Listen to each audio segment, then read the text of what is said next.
ఈ సబ్జెక్ట్ అనుకున్నప్పుడు మీరు ఫస్ట్ అనుకున్న హీరో సిద్ధునేనా? Yes, sir. The very strange part is ఈ స్టోరీ అంతా అనుకొని ఎవరికి పిచ్ చేయాలి ఇవన్నీ డిస్కషన్స్ అవుతున్నాయి ఇంకా అప్పట్లో. నితిన్తో I was in Maredumilli, we were shooting for a film there. అక్కడ సిగ్నల్స్ ఉండవు ఉండవు కదా, ఈవినింగ్ అయితే కూర్చొని మేము యువర్ వాచింగ్ టీవీ ఒకటే వస్తుంది, ఇక్కడ ఫోన్లు కూడా పనిచేయవు. డీజేలో సినిమా వస్తుండింది టీవీలో. అండ్ ఆ సినిమా ఇంట్లో మా ఆయన నా కొడుకు చాలా ఫ్యాన్స్ ఆ సినిమాకి. నేను ఎప్పుడు చూడలేదు, ఎందుకంటే నాకు అంత కామెడీ అంటే నాకు పెద్ద I'm not into that. So నేను వచ్చిన అలా చూడడానికి తప్ప కూర్చొని సినిమా చూడలేదు. But I know it's a big hit, people are full fans of it అని. నా కొడుకు ఇంత ఉంటాడు అప్పట్లో, ఇంకా వాడు పడిపడి నవ్వేటోడు, వాడికి ఏం అర్థం అవుతుందని. అది ఇంకా ఆ రోజు ఆప్షన్ లేక కూర్చొని ఇంకా వాడి ఇంత కూర్చొని చూస్తున్నాను సినిమా. And I enjoyed the film, I was laughing and all. And Nithin అన్నాడు ఫస్ట్, నీ సినిమాకి కరెక్టే అసలుకి అని. ఆయన అనగానే అప్పుడు ఐ ఇమీడియట్లీ అయితే యూ రైట్. సో అప్పటికే నితిన్కి స్క్రిప్ట్ చెప్పారా మీరు? బట్ నా best friend, so he nose.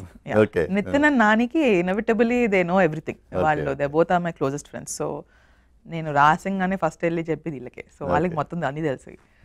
And like Sam, like ఈ స్పేస్ వాళ్ళు ముగ్గురు నాకు they are like practically family for me. But చెప్పిన తర్వాత నేను ఐ థాట్ యూనో ఇది ఒక emotional love story space, very character driven కథ మనది. సో ఆ గై లైక్ టిల్లు అంత కామిక్ ఈ స్పేస్ వచ్చిన యాక్టర్ మనకి కాంట్రాస్ట్ రోల్ కదా, might be very interesting to see an actor like that perform ఇలాంటి రోల్ అని థాట్తో I thought might be a very good option అని. అప్పటికప్పుడు అదైతే నైట్ 9:30, 10 ఎంత అయింది, నితిన్ ఫోన్ చేశాడు సిద్ధుకి. నాకు ఎప్పటికప్పుడు సిద్ధుతో ఎప్పుడు మాట్లాడలేదు, కలవలేదు. ఆయన ఫోన్లో పలకరించి హాయ్ హలో చెప్పాము. తర్వాత మేము కలవాల్సింది కలవలేదు, వచ్చిన తర్వాత హైదరాబాద్కి. అనుకోకుండా మా అన్నయ్య కోన వెంకట్ వాళ్ళది Pulimeka TV web series, for that launch they invited Siddhu as a guest. నేను ఆ రోజు I went for the event. Okay, then we both met our first time was on the stage of that event. We met and ఆ రోజు night కూర్చొని మాట్లాడుకున్నాము. And we set up a date for narration. అమ్మ birthday April 2nd, అది మర్చిపోను ఇంకా నేను. 4ంటికి ఎప్పటికి వెళ్ళి వాళ్ళ ఇంట్లో కలిసాను, కథ చెప్పాను. రాత్రి 9, 10ంటికి కాల్ చేశారు, వీఆర్ డూయింగ్ ద ఫిల్మ్ అని. సో ఇట్లా అలా వెళ్ళిపోయింది అది అంతే. So it was the first narration, first setting, we okay the story and everything. So ఇప్పుడు మీ మీద చాలా పెద్ద బాధ్యత ఉంది.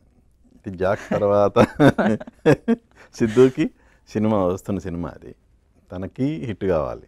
ఇద్దరు హీరోయిన్లకి హిట్ కావాలి. వాళ్ళు చాలా కాలంగా మంచి హిట్ కోసం ఎదురు చూస్తున్నారు. మనకి శ్రీనిధి మొన్న she was part of hit 3, KGF అమ్మాయి. దాన్ని తర్వాత హిట్ 3 వచ్చింది కదా సార్ తనకి. Hit 3 was a hit for her.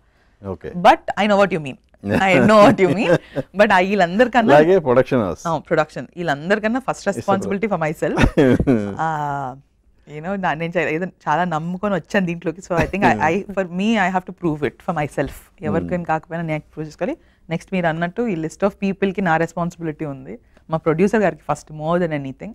I think ఎంత నాకు సిద్ధుతో I owe it to Siddhu, I owe more that Vishwa గారికి. ఇప్పుడు ఒక డెబ్యూకి మేము 30-40 కోట్లు పెట్టి ఒక సినిమా అనేది is not a joke.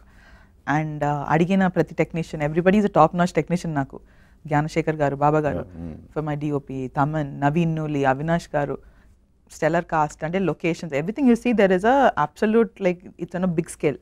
So I know అంత నమ్మి కథ పైన మోర్ దెన్ ఎనీథింగ్ ఇప్పటికి నా పైన నమ్మడానికి ఏం లేదు ఇంకా. So purely on the story and the content, the belief, వీళ్ళందరికీ ఒకటి వచ్చింది కదా, ఆ నమ్మకంతో వీళ్ళు ముందుకెళ్ళారు. So I have a big responsibility in that department.